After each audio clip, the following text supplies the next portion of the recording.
this is not about drugs and alcohol. This is about heart problems.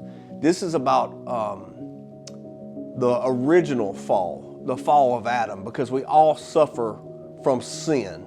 We all reap the benefits of our own flesh and the detriment of our flesh. There's sin in everybody's life, and there's vices.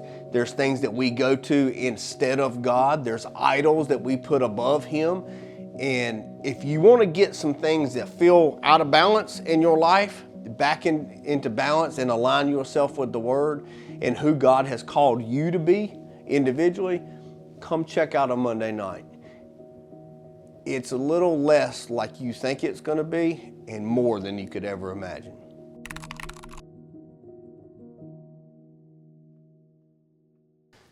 So I originally had an encounter in church. I was raised in church, Southern Baptist Church. Had an encounter with what a lot of people have an encounter with across America, what I would call as a false gospel. I took part in the youth pool party one Sunday morning, which is where everybody else all in your friend group gets baptized at the same time. I did nothing that day. I didn't do anything but bring my swimsuit and get wet. And believe it or not, I had hair then, so I had to dry my hair. But what that did is that created this false sense of security in me for the majority of my life. That I was saved, I can do whatever I want because His grace is sufficient. I've heard that said. So that means I can do whatever I want. And eventually, after a series of events, I had a back surgery where I got hooked on pain medication, and off to the races I went because the hole inside of me from the trauma that I had went through as a child now became evident. And I started trying to fill it with every single thing that I possibly could.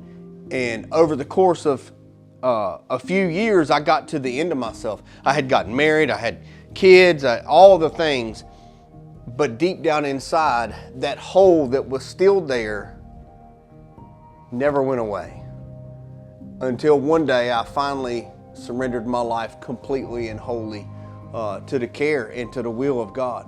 And that fall, standing at the precipice of that for so long, saying, I can't be honest. I can't tell the full truth of who Kevin really is. I've got to keep this mask on. I've got to keep this charade going. Just as much as I faked it when I got baptized at 14, I was faking it as a grown adult, trying to make everybody believe that I had it all together.